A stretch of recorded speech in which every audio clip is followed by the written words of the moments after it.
ವೇದಿಕೆ ಮೇಲಿರುವಂತಹ ಎಲ್ಲರಿಗೂ ಹಾಗೂ ಸಭೆಯಲ್ಲಿರುವ ಎಲ್ಲರಿಗೂ ನನ್ನ ನಮಸ್ಕಾರಗಳು. ಗಾಂಧಿ ಮರ ಕಾವ್ಯಾವಲೋಕನ ಈ ಕಾರ್ಯಕ್ರಮದಲ್ಲಿ ಈ ಸಂಕಲನದಲ್ಲಿ ವ್ಯಕ್ತಗೊಂಡಿರುವಂತಹ ಗಾಂಧಿ ಚಿಂತನೆಗಳನ್ನು ಕುರಿತು ನನ್ನ ಅನಿಸಿಕೆಗಳನ್ನು ವ್ಯಕ್ತಪಡಿಸ್ತಾ ಇದ್ದೇನೆ. ಅದಕ್ಕೂ ಮುಂಚೆ ಲಗೋರಿ ಸಾಂಸ್ಕೃತಿಕ ಬಳಗದ ಬಗ್ಗೆ ಒಂದು ಮಾತು.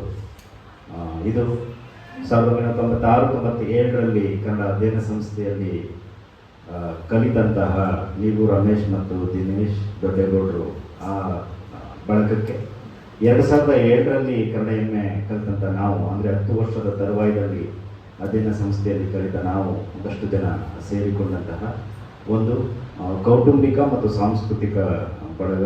ಇಂಥದ್ದೊಂದು ಬಳಗ ಈ ಕಾರ್ಯಕ್ರಮವನ್ನು ಸಹಯೋಗ ಮಾಡಿದೆ ಅನ್ನೋದನ್ನು ನೆನಪು ಮಾಡಿಕೊಳ್ತಾ, ನೀವು ರಮೇಶ್ ಅವರು 3ನೇ ಅವರ ಸಂಕಲನವನ್ನು ಪ್ರಕಟಿಸ್ತಾ ಇದ್ದಾರೆ. ಈಗ ವರ್ತಮಾನದ ಬದುಕಲ್ಲಿ ನಾವು ಹೆಚ್ಚು ಹೆಚ್ಚು ಕ್ರಿಯಾಶೀಲರಾಗುವ ಕಡೆಯಲ್ಲಿ ಒಂದು ಸಂಕಲನ ಅಥವಾ ಒಂದಷ್ಟು ಕವಿತೆಗಳನ್ನು ಬರೆದು ಎಷ್ಟೋ ಜನ ಅಲ್ಲೆಲ್ಲ ನಿಂತುಬಿಟ್ಟಿದ್ದೀವಿ.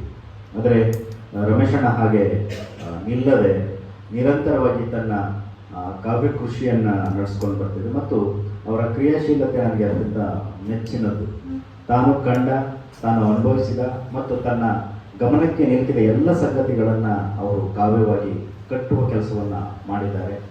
ಅದು ಎಷ್ಟು ಮಟ್ಟಿಗೆ ಅದು ಉತ್ಕೃಷ್ಟ ಅಥವಾ ಅದು ಅನ್ನೋ ಪ್ರಶ್ನೆಯನ್ನು ಪಕ್ಕಕ್ಕಿಟ್ಟು ನಿರಂತರವಾಗಿ ಬರವಣಿಗೆಯಲ್ಲಿ ತೊಡಕೊಂಡಿದ್ದಾರೆ. ಅವರು ನಮ್ಮಂಥ ಕಿರಿಯರಿಗೆ ಈ ವಿಷಯದಲ್ಲಿ ಮಾರ್ಗದರ್ಶಕರು. ಗಾಂಧಿ ಮರದ ಕವನ ಸಂಕಲನದಲ್ಲಿ ಗಾಂಧಿ ಚಿಂತನೆಗಳು ವಿಸ್ತಾರವಾಗಿ ಹರಡಿಕೊಂಡಿದೆ. ಗಾಂಧಿಯನ್ನೇ ಕುರಿತಂಥ 4 ಕವಿತೆಗಳು ಅವ್ರನ್ನ ಹೇಗೆ ಗಾಂಧಿ ಪ್ರಭಾವಿಸಿದ್ದಾನೆ ಅನ್ನೋದನ್ನು ನಮಗೆ ಮತ್ತೆ ಮತ್ತೆ ನೆನಪು ಮಾಡ್ಕೋತಾರೆ. ಗಾಂಧಿ ಅನ್ನೋ ಹೆಸರು ಬರೀ ಭಾರತವನ್ನು ಇಡೀ ಜಗತ್ತನ್ನೇ ಒಂದು ಬೆರಗಿಗೆ ನೂಕದಂಥ ವ್ಯಕ್ತಿತ್ವ. ಜಗತ್ಪ್ರಸಿದ್ಧ ವಿಜ್ಞಾನಿಯಾದಂಥ ಐನ್ಸ್ಟೈನ್ ಹಾಗೇ ಹೇಳಿದ್ದಾರೆ, ರಕ್ತ ಮಾಂಸ ತುಂಬಿದಂಥ ಇಂಥದ್ದೊಬ್ಬ ಮನುಷ್ಯ ಈ ಭೂಮಿಯಲ್ಲಿ ಇದ್ದ ಅನ್ನೋದನ್ನು ಮುಂದಿನ ತಲೆಮಾರು ನಂಬುವುದಿಲ್ಲ ಅನ್ನೋದು ಅವ್ರ ಮಾತು. ಅದು ಅಕ್ಷರಶಃ ಸತ್ಯದ ಹಾಗೆ ಇವತ್ತು ನಮಗೆ ಕಾಣಿಸ್ತಾ ಇದೆ. ಆದರೆ ಇನ್ನೊಂದು ದುರಂತದ ಸನ್ನಿವೇಶದಲ್ಲಿ ನಾವು ಇವತ್ತು ಇದ್ದೀವಿ. ಬರೀ ನಂಬಿಕೆಯ ಪ್ರಶ್ನೆ ಅಲ್ಲ, ಇಂದು ಗಾಂಧಿ ಅಪಮೌಲ್ಯೀಕರಣಗೊಳ್ಳುವಂತಹ ಒಂದು ಬಿಕ್ಕಟ್ಟಿನ ಸ್ಥಿತಿಯಲ್ಲಿ ನೀವು ಯಾಕೆ ಅನ್ನೋದು ಇನ್ನೂ ಸರಿಯಾಗಿ ಅರ್ಥ ಆಗ್ತಾ ಇಲ್ಲ. ಒಂದು ಕಡೆ ಗಾಂಧಿಯನ್ನು ಈ ದೇಶದಾಗಲಂತ ಅನೇಕ ಜನ ಪ್ರೀತಿ ಮಾಡೋರಿದ್ದಾರೆ, ಗಾಂಧಿಯನ್ನು ಅನುಸರಿಸೋರಿದ್ದಾರೆ. ಅದಕ್ಕೆ ನಮಗೆ ಅನೇಕ ಊರುಗಳಲ್ಲಿರುವಂಥ ಗಾಂಧಿ ಭವನಗಳು, ಗಾಂಧಿ ಬಗ್ಗೆ ಇರುವಂಥ ಕಾರ್ಯಕ್ರಮಗಳು ಸಾಕ್ಷಿಯಾದರೆ, ಇನ್ನೊಂದು ಕಡೆ ಗಾಂಧಿಯನ್ನು ಅಪಮೌಲ್ಯೀಕರಿಸುವಂತಹ ಕೆಲಸ ವಿಶೇಷವಾಗಿ ಸಾಮಾಜಿಕ ಮಾಧ್ಯಮಗಳಲ್ಲಿ ನಾವು ಅದನ್ನು ಗಮನಿಸ್ಬೋದು. ಕವಿ ಈ ಸಂಗತಿಯನ್ನು ಸಶಕ್ತವಾಗಿ ಬಳಸಿಕೊಂಡು ಹೇಗೆ ಸಾಮಾಜಿಕ ಮಾಧ್ಯಮಗಳು ಅನ್ನೋ ಹೆಸರಿನಲ್ಲಿ ಗಾಂಧಿಯ ಅಪಮೌಲ್ಯೀಕರಣ ಮಾಡ್ತಾ ಇದ್ದಾರೆ ಅಂತ ಅನ್ನೋದನ್ನು ನೀವು ರಮೇಶ್ ಅವರು ತಮ್ಮ ಕವಿತೆಯಲ್ಲಿ ಕಟ್ಟಿಕೊಡೋ ಪ್ರಯತ್ನವನ್ನು ಮಾಡ್ತಾ ಇದ್ದಾರೆ. ಕನ್ನಡದ ಕವಿಗಳನ್ನು ಬೆಂಬಿಡದ ಕಾಣದಂಥ ಪ್ರತಿಮೆ ಗಾಂಧಿ. ಮರೆಯುವುದೆಂದು ನಮ್ಮ ಸ್ವಾತಂತ್ರ್ಯ ಶಿಲ್ಪಿ ಎಲ್ಲಿ ಅವನೆಲ್ಲಿ, ನಿತ್ಯವೂ ನಮ್ಮೆದೆಯ ನಂಜನ್ನ ಈಟುವ ನೀಲಕಂಠನೆಲ್ಲಿ ಅಂತ ಕುವೆಂಪು ಅಂದ್ಕೊಂಡ್ರೆ, ಇಡೀ ಮೂಲ ಚಕ್ಕಳ ಅಷ್ಟೇ, ಅದಕ್ಕೆ ಸೂರಿ 3-4 ಚಮಚ ರಕ್ತ ಮಾಂಸ ಜೊತೆಗಿರಿಸು, ನೆರೆ ತೊರೆವ ಕಡನಾಳದ ಮನಸ್ಸು, ಇದು ಗಾಂಧಿ ಅಂತ ಕೈಲಾಸ ಕಟ್ಟಿಕೊಡ್ತಾರೆ. ಭಾರತದ ಭಾಗ್ಯರವಿ, ದೀನ ದಲಿತರ ರಕ್ಷೆ, ಸರ್ವೋದಯದ ಸೂತ್ರಧಾರ ಗಾಂಧಿ ಅನ್ನೋದು ದೀನಾಂಶಿಯವರ ಮಾತಾದರೆ, ನಿನ್ನ ಹೆಸರಿಡಬಹುದು ಬೀದಿ ಬೀದಿಗೆ ಸುಲಭ, ನಿನ್ನಂತೆ ಬದುಕುವುದು ದುರ್ಲಭ, ನಿನ್ನ ಹೆಸರೆತ್ತಿದರೆ, ನಿನ್ನ ಮಾತಾಡಿದರೆ ನಿನ್ನ ವೈರಿಗೂ ಕೂಡ ಲಾಭ ಅನ್ನೋದು KS ನರಸಿಂಹಸ್ವಾಮಿಯವರ ನಿಲುವು. ಕಾವಿಯುಡಲಿಲ್ಲ, ಹೆಣ್ಣನ್ನು ಬಿಡಲಿಲ್ಲ, ಎಲ್ಲೋ ಮಠದೊಳಗೆ ರಹಸ್ಯವಾಗಿ ಜಪಮಣಿ ಎಣಿಸಿ ಸಮಾಧಿಸ್ಥನಾಗಲಿಲ್ಲ, ಕತ್ತಿ ಕೋವಿ ಹಿಡಿಯಲಿಲ್ಲ, ಆದರೂ ಯುದ್ಧ ಮಾಡಿದೆ ಅಂತ GSS ಗಾಂಧಿಯನ್ನು ಮುಖಾಮುಖಿಯಾಗ್ತಾರೆ. ಹೀಗೆ ಕನ್ನಡದ ಕಾವ್ಯ ಪರಂಪರೆಯಲ್ಲಿ ಅಂತೂ ಗಾಂಧಿಯನ್ನು ಮುಖಾಮುಖಿಯಾಗಿರುವಂತಹ ಅಥವಾ ಕನ್ನಡ ಕಾವ್ಯದಲ್ಲಿ ವ್ಯಕ್ತಿ ಚಿತ್ರಗಳ ಹಿನ್ನೆಲೆಯಲ್ಲಿ ಅತಿ ಹೆಚ್ಚು ಕವಿತೆಗಳನ್ನು ಬರೆಸಿಕೊಂಡಿರುವ ವ್ಯಕ್ತಿಗಳಲ್ಲಿ ಗಾಂಧಿ ಕೂಡ ಬಹುಮುಖ್ಯರು. ಹೀಗೆ ಗಾಂಧಿ ಎಲ್ಲರ ಒಳಗೆ ಇಳಿಯುವಂಥ ಸಂದರ್ಭದಲ್ಲಿ ವರ್ತಮಾನದಲ್ಲಿ ನೀವು ರಮೇಶ್ ಅವರು ಇಡೀ ಶೀರ್ಷಿಕೆಯನ್ನೇ ಗಾಂಧಿ ಮರ ಅಂತ ಹೇಳೋದ್ರ ಮೂಲಕ ಒಂದು ಹೊಸ ಆಯಾಮವನ್ನು ಗಾಂಧಿಯ ವ್ಯಕ್ತಿತ್ವಕ್ಕೆ ಕೊಟ್ಟಿದ್ದಾರೆ. ಶೀರ್ಷಿಕೆ ಕವಿತೆಯ ಕೆಲವು ಭಾಗವನ್ನು ವಿನೋದ ಮೇಡಮ್ ಅವರು ಓದಿದ್ರು. ಅಲ್ಲಿ ಗಾಂಧಿ ಮರ ಅನ್ನುವಂತಹ ಶೀರ್ಷಿಕೆಯನ್ನು ತೆಗೆದಿಟ್ಟು ನೀವು ಯಾವುದೇ ಮಹಾಚೇತನಕ್ಕೆ ಈ ಪದ್ಯವನ್ನು ಅನ್ವಯಿಸಿಕೊಳ್ಳಬಹುದು. ಅಲ್ಲಿ ಗಾಂಧಿ ಅನ್ನೋದು ಗಾಂಧಿ ಮರ ಅನ್ನೋ ಶೀರ್ಷಿಕೆಯಲ್ಲಿ ಅಷ್ಟೇ ಗಾಂಧಿ ಅಂತಿದೆ. ಇಡೀ ಪದ್ಯದ ಒಳಗಡೆ ಎಲ್ಲೂ ಕೂಡ ಗಾಂಧಿ ಅನ್ನುವಂಥ ನಾಮವಾಚಕ ಇಲ್ಲ. ಆದರೆ ಹೇಗೆ ಗಾಂಧಿ ರೂಪುಗೊಂಡ, ಭಾರತದ ಎಲ್ಲ ದಿಕ್ಕುಗಳಿಂದ ಹರಿದು ಬಂದ ನೀರಿಂದ ಅದನ್ನು ಒಂದು ಗಿಡದ ರೂಪಕವಾಗಿ, ಗಿಡ ಹೇಗೆ ಮರವಾಗಿ ಬೆಳೆಯಿತು, ಮರವಾಗಿ ಬೆಳೆದ್ರ ಮೂಲಕ ತನ್ನ ಬೆಳೆಗಳನ್ನು ಈ ದೇಶಾದ್ಯಂತ ಹೇಗೆ ಹಬ್ಬಿಸಿತು, ತನ್ನ ಬೇರುಗಳನ್ನು ಹೇಗೆ ಈ ದೇಶದ ತುಂಬ ಹರಡಿಕೊಂಡಿದೆ ಅಂತ. ಒಂದು ವರ್ತಮಾನದಲ್ಲಿ ಅನೇಕ ದೇಶಗಳು ಯುದ್ಧ ಪಿಪಾಸಿಗಳಾಗ್ಬಿಟ್ಟಿದ್ದಾವೆ. ಟಿವಿ ಓಪನ್ ಮಾಡಿದ್ರೆ ಹೇಗೆ ಮಕ್ಕಳ ಮುಂದೆ ಕೂತ್ಕೊಂಡು ನಾವು ಟಿವಿಯನ್ನು ನೋಡೋದು, ನ್ಯೂಸ್ ಚಾನೆಲ್ಗಳನ್ನು ನೋಡೋದು ಅನ್ನುವಂತಹ ತಲ್ಲಣದ ಸ್ಥಿತಿಲಿದ್ದೀವಿ. ಆ ದೇಶಗಳಲ್ಲಿ 1-2 ಧರ್ಮಗಳಿರ್ಬೋದು, 1-2 ಜಾತಿಗಳಿರ್ಬೋದು. ಆದರೆ ಈ ದೇಶ ಅಸಂಖ್ಯಾತ ಜಾತಿ, ಧರ್ಮ, ಮತ, ಬಣ್ಣ, ಭಾಷೆಯನ್ನು ಒಳಗೊಂಡಿರುವಂಥ ಈ ದೇಶದಲ್ಲಿ ಇನ್ನೂ ನಾವು ಹೀಗೆ ಈ ಮಟ್ಟಕ್ಕೆ ನಾವು ನೆಮ್ಮದಿಯಿಂದ ಬದುಕ್ತಾ ಇದ್ದೀವಿ ಅಂದರೆ ಗಾಂಧಿಯಂತಹ ಚೇತನಗಳ ಬೇರುಗಳು ನಮ್ಮನ್ನು ಕೆಳಗಡೆ ರಕ್ಷಣೆ ಮಾಡ್ತಾ ಇದ್ದಾರೆ. ಗಾಂಧಿಯಂತಹ ಮಹಾಚೇತನದ ಬಿಳುಗುಗಳು ನಮ್ಮನ್ನು ಕಾಪಾಡ್ತಾ ಇದ್ದಾವೆ. ಗಾಂಧಿ ಅನ್ನುವಂತಹ ಅನೇಕ ಮಹಾಚೇತನಗಳು ಹರಡಿಕೊಂಡಿರುವಂಥ ನೆರಳಲ್ಲಿ ನಾವು ಇದ್ದೀವಿ. ಇದು ನಮ್ಮ ಶ್ರೀರಕ್ಷೆ. ಇದನ್ನು ಅತ್ಯಂತ ರೂಪಕವಾಗಿ ಕವಿ ನೀವು ರಮೇಶ್ ಅವರು ನಮ್ಮ ಮುಂದೆ ಕಟ್ಕೊಟ್ಟಿದ್ದಾರೆ. ಆದಾಗಲೂ ಕವಿಗೆ ಒಂದು ಸಣ್ಣ ಆತಂಕ. ಮುಗಿಲಿಲ್ಲ ಮಹಾಮರದ ಹತ್ಯೆ, ಕೋಟಿ ಬೇಟೆಗಾರರು ಮತ್ತೆ ಒಂದಾಗಿ ಬೀಜ ಬೇರುಗಳ ಹುಡುಕಿ ಕೊಲ್ಲುತ್ತಾ ತಣಿದಿದ್ದಾರೆ. ಎಂದೂ ಮಸೆಯದ ಚಾಕು ಚೂರಿಗಳ ನವರಾತ್ರಿಯನ್ನು ಚರ್ಪಿಸುತ್ತಿದ್ದಾರೆ ಜಾಲತಾಣದ ಜವಾನ. ಗಾಂಧಿಯನ್ನ ಬಗ್ಗೆ ಗೊತ್ತಿರೋರು ಗಾಂಧಿಯನ್ನು ಪ್ರೀತಿಸ್ತಾರೆ. ಗಾಂಧಿಯ ಬಗ್ಗೆ ಒಂದು ಪುಟವನ್ನು ಓದಲಾರದ, ಗಾಂಧಿ ವ್ಯಕ್ತಿತ್ವವನ್ನು ಅರಿಯಲಾರದ ಅಸಂಖ್ಯಾತ ಜನ ಗಾಂಧಿಯನ್ನು ದ್ವೇಷಿಸ್ತಾರೆ. ಗೊತ್ತಿಲ್ಲ. ಆದರೆ ಕೇಸ್ನ ಹೇಳುವ ಹಾಗೆ ಗಾಂಧಿಯ ವಿರುದ್ಧವಾಗಿ ಮಾತನಾಡದವರಿಗೂ ಒಂದು ಲಾಭವಿರೋ ಕಾರಣಕ್ಕಾಗಿ ಗಾಂಧಿಯನ್ನ ಇವತ್ತಿನ ಸಾಮಾಜಿಕ ಜಾಲತಾಣಗಳಲ್ಲಿ ಗಾಂಧಿಯ ಬಗ್ಗೆ ಮಾತನಾಡಿದ್ರೆ, ಅದು ಗಾಂಧಿಯ ವಿರುದ್ಧವಾಗಿ ಮಾತನಾಡಿದ್ರೆ ಅದು ಲಾಭ ಆಗ್ತಿದೆ. ಅಸಂಖ್ಯಾತ ಅಯೋಗ್ಯರು ಗಾಂಧಿಯ ಚಿತ್ರವನ್ನು ಇಟ್ಟು ಗಾಂಧಿಯ ಚಿತ್ರದ ಒಳಗಡೆ ರಕ್ತದ ಬಣ್ಣದ ಬಲೂನ್ಗಳನ್ನು ತುಂಬಿ ಗಾಂಧಿ ಎದೆಗೆ ಗುಂಡು ಹೊಡೆದು ಮತ್ತೆ ಮತ್ತೆ ಸಾಯಿಸ್ತೀವಿ ಅನ್ನೋ ಭ್ರಮೆಯಿದ್ದಾರೆ. ಹೀಗೆ ಕವಿ ಒಳಗಡೆ ಉಳ್ಕೊಳ್ಳುವಂತಹ ಗಾಂಧಿ ಮತ್ತೆ ಮತ್ತೆ ಬೆಳೀತಾ ಇದ್ದಾನೆ.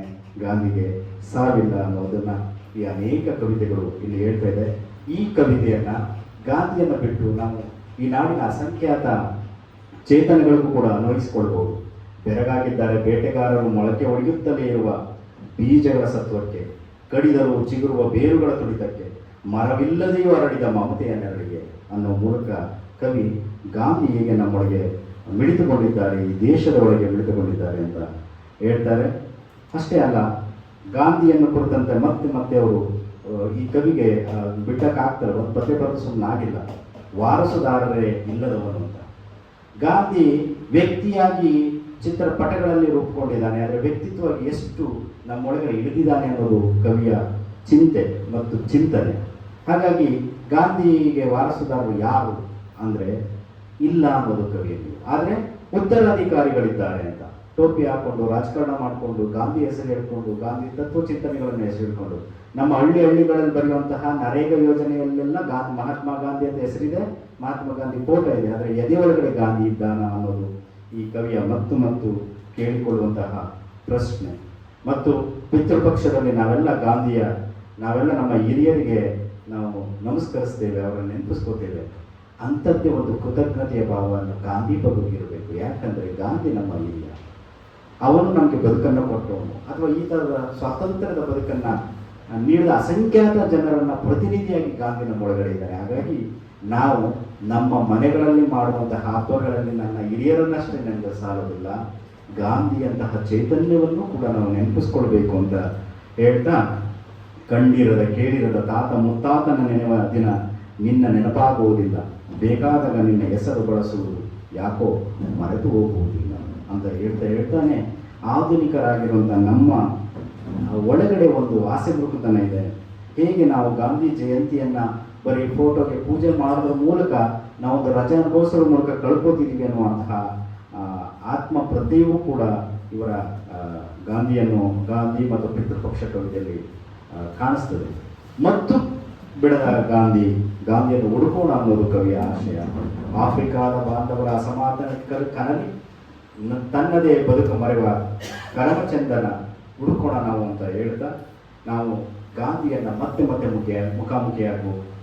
ಬೇಕಾಗಿದೆ. ಯಾಕಂದರೆ ಆತನನ್ನು ಚಿತ್ರಪಟದಲ್ಲ, ಆತನ ಅಹಿಂಸೆಯನ್ನು, ಆತನ ಧರ್ಮಚಿಂತನೆಯನ್ನು, ದೀನದಲಿತರ ಬಗ್ಗೆ ಇದ್ದಂಥ ಗಾಂಧಿಯ ನಿಲುವನ್ನು, ಯುವಜನರ ಬಗ್ಗೆ ಇದ್ದಂಥ ಗಾಂಧಿ ಚಿಂತನೆಗಳನ್ನು, ಎಷ್ಟು ಅಪಾಯಕಾರಿ ಅನ್ನೋದ್ರ ಬಗ್ಗೆ ಇದ್ದಂಥ ಗಾಂಧಿಯ ನಿಲುವನ್ನು ನಾವು ಮತ್ತೆ ಮತ್ತೆ ಮುಖಾಮುಖಿಯಾಗಬೇಕಾಗಿದೆ.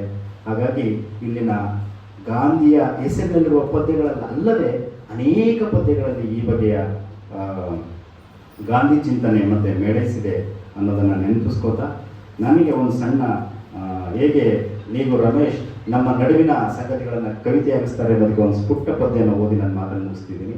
ಚಿಲ್ಲರೆಯ ಚೀಟಿ. ನಾನು ಈ ಪದ್ಯನ ಓದಾಗ ಪುಳಕಗೊಂಡಿದ್ದೆ. ಬಸ್ ಕಂಡಕ್ಟರ್ ಗೀಚುವ ಮಾಂತ್ರಿಕ ಚಿಲ್ಲರೆಯ ಚೀಟಿ ಅನಿವಾರ್ಯವೋ ಬರೀ ತಂತ್ರವೋ, ಮೂರ್ತಿ ಚಿಕ್ಕದಾದರೂ ಮಹಿಮೆ ಅಸಾಮಾನ್ಯ. ಪಯಣದುದ್ದಕ್ಕೂ ನೆಮ್ಮದಿ ಕಲಕುವ ತೊಟ್ಟಿಲಂತ ಸುಖನಿದ್ರೆ ಕೆಡಿಸುವ ನೆನಪಿನ ಶಕ್ತಿಯ ಪರೀಕ್ಷೆಗೊಡ್ಡುವ ಸುಖ ಸ್ವಾತಂತ್ರ್ಯಗಳ ಸುಡುವ ಅಂಗೈ ಕುಲುಮೆ. ಜೇಬಲ್ಲಿ ಇಟ್ಟು ಬಿಡಲಾಗದ, ಕೈಯಲ್ಲಿ ಹಿಡಿದು ಇರಲಾಗದ, ಕೈ ಜಾರಲು ಬಿಡಲಾಗದ, ಕಾಪಿಟ್ಟುಕೊಳ್ಳಬೇಕಾದ ಪುರುಷಮಣಿಯೇ ಇರಿಮೆ. ಬಡವ ಧನಿಕ ನಿರ್ಗತಿಕನಿರಲಿ, ಉದಾರಿ ಬುದ್ಧಿಜೀವಿಯೇ ಇರಲಿ, ನೆಮ್ಮದಿ ಕೆಡಿಸುವ ಸರಳ ದಾರಿ, ಬೇಡವೆಂದರೂ ಬೆನ್ನಿರುವ ಚಿಲ್ಲರೆಯ ಚೀಟಿಯ ಸವಾರಿ. ಹತ್ತಾಗಲಿ ನೋಗರಾಗಲಿ ಬರೆದ ಚಿಲ್ಲರೆಯ ಆತಂಕ, ತುಮುಲ ಸಮಾನ ಚಿಲ್ಲರೆಯ ಮರೆತು ಬಸ್ಸು ಹಿಡಿದರಂತೂ ಕೋಟಿ ಕೈಜಾರಿ ಕರುಳು ಹಿಂಡುವ ದುಮ್ಮಾನ. ಮುಗಿಯದ ಸುಖಗಳ ಬೆನ್ನೇರುವ ಮುಖವಾಡಗಳಲ್ಲಿ ಮುಚ್ಚಿ ಹೋಗಿರುವ ಈ ಜೀವಯಾನಕ್ಕೆ ಬೇಕಾಗಿದೆ ಕಡೆತನಕ ಎಚ್ಚರಾಗಿರುವ ಒಂದು ಚಿಲ್ಲರೆಯ ಚೀಟಿ. ಬಸ್ಸಲ್ಲಿ ಚಿಲ್ಲರೆ ಚೀಟಿ ಕೊಡೋದನ್ನು ಹೇಗೆ ಕವಿ ಪದ್ಯವಾರಿಸ್ಬಿಟ್ಟು, ಹೌದಲ್ವಾ, ಇಂಥದ್ದೆಲ್ಲದನ್ನ ಕುರಿತು ನಾವು ಪದ್ಯ ಬರಿಬೋದು ಅಂತ ಹೇಳ್ತಾನೆ ಅದನ್ನು ಬದುಕಿನ ಔನ್ನತ್ಯಕ್ಕೆ ತಗೊಬಂದು ನಿಲ್ಲಿಸ್ತಾರೆ. ಇಲ್ಲಿನ ಕರೋನಾ ಕವಿತೆಗಳು ಅಷ್ಟೇ. ನಾವು ಕರೋನಾದ ಭಯದಿಂದ ಇನ್ನೇನು ಬಿಡುಗಡೆಗೊಂಡು ಎಲ್ಲವನ್ನು ಮರೆತ ಕಾಲಕ್ಕೂ ಕೂಡ ಮುಂದೆ ಇಂಥದ್ದೊಂದು ದಿನ ಬಂದಿತ್ತು ಅಂತ ನೆನ್ಪಿಟ್ಕೊಳ್ಳೋದಕ್ಕೆ ಈ ಕವನ ಸಂಕಲನ ಸಹಾಯ ಮಾಡುತ್ತೆ. ಹಾಗೆ ಇವರ ಕಾವ್ಯಯಾತ್ರೆ ಮುಂದುವರಿಯಲಿ. ಇಂಥದ್ದೊಂದು ಅವಕಾಶವನ್ನು ಕಲ್ಪಿಸೋದಕ್ಕಾಗಿ ಎಲ್ಲರಿಗೂ ತುಂಬ ಹೃದಯದ ಧನ್ಯವಾದಗಳನ್ನು ಅರ್ಪಿಸ್ತೇನೆ. ನಮಸ್ಕಾರ.